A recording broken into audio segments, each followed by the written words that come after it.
now, every work of every writer will be developed under party scrutiny.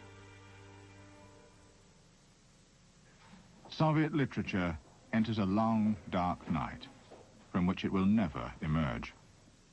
Henceforth, writers will write for a readership of one, Stalin. The pressure mounts, and the poet Vladimir Mayakovsky takes his own life. The poet Sergei Yesenin also commits suicide. His works are banned.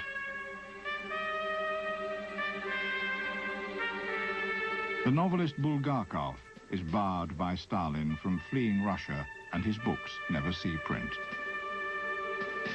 Stalin sets out to make Soviet literature as effective a mind control instrument as the cinema. But he needs a sacred cow, someone to front for him. Maksim Gorky would do nicely. At the turn of the century, his novels and plays brought him acclaim. But Gorky is sulking in Italy, in self-imposed exile. Stalin settles on Gorky, but how to lure him back? Stalin makes him an offer he cannot refuse: fame and power. Gorky arrives and is greeted like the prodigal son.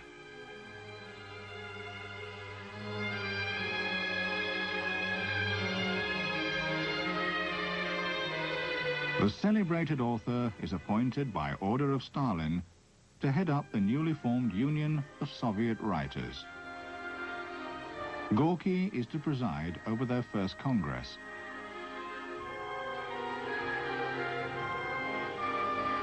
Gorky advises his nervous audience, the enemy who does not give up is exterminated. Duped by Stalin and Henryk Yagoda, head of the secret police, Gorky unknowingly perpetrates a fraud on his fellow authors.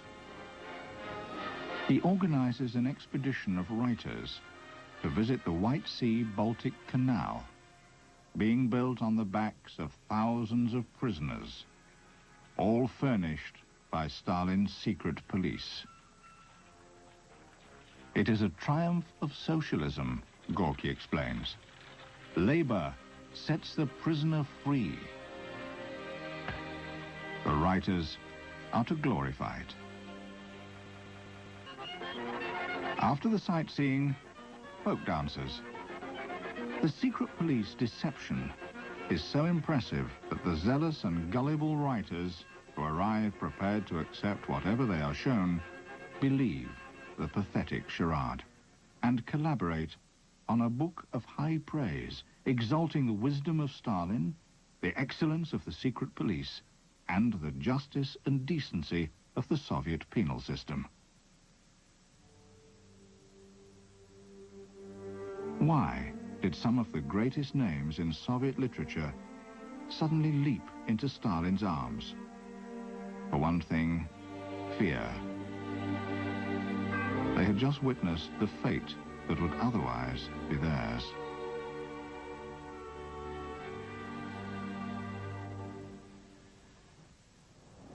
Using Maksim Gorky as bait, Stalin now beams his mind control apparat westward. He suggests to the gullible Gorky that he invites some of the West's most prestigious writers to come and see for themselves this brave new world of socialism.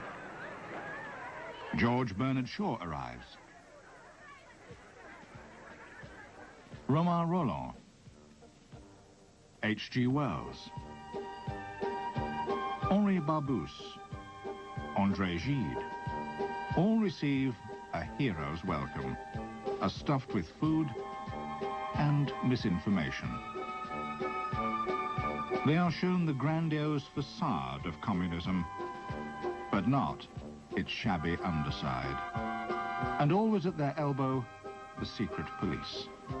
Henri Barbusse goes home and dedicates a book to Stalin.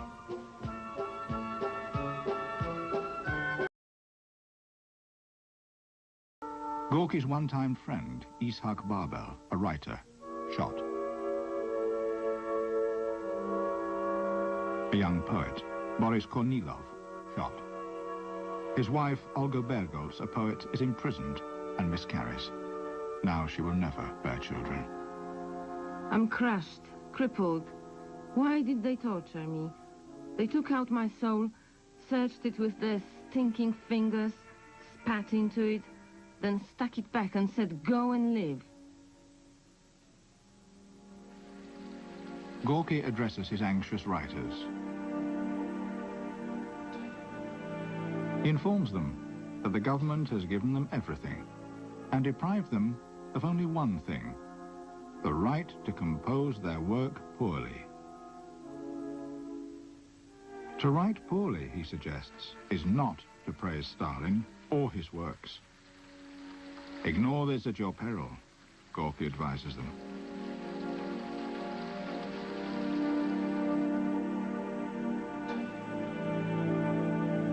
More than half of his audience will eventually be shot. The strongest minds in Soviet literature bend to Stalin's will. Standing like sentinels at Stalin's portrait, writer Mikhail Zoschenko and future Nobel Prize winner Boris Pasternak pay him homage. Stalin is a masterful manipulator of his image makers. For the sycophants, there is praise, privilege, celebrity, and awards of money, country villas, and trips abroad. But best of all, momentary immunity. An ardent Stalinist, Alexander Fadyeev, replaces Maksim Gorky, who dies mysteriously. Stalin forces Fadyeev to pass judgment on his fellows. This writer will live, that writer will die, and the other will go to the gulags. It haunts his soul, and Fadyeev kills himself, leaving a note, I have no strength to live, as art is destroyed and cannot be rebuilt.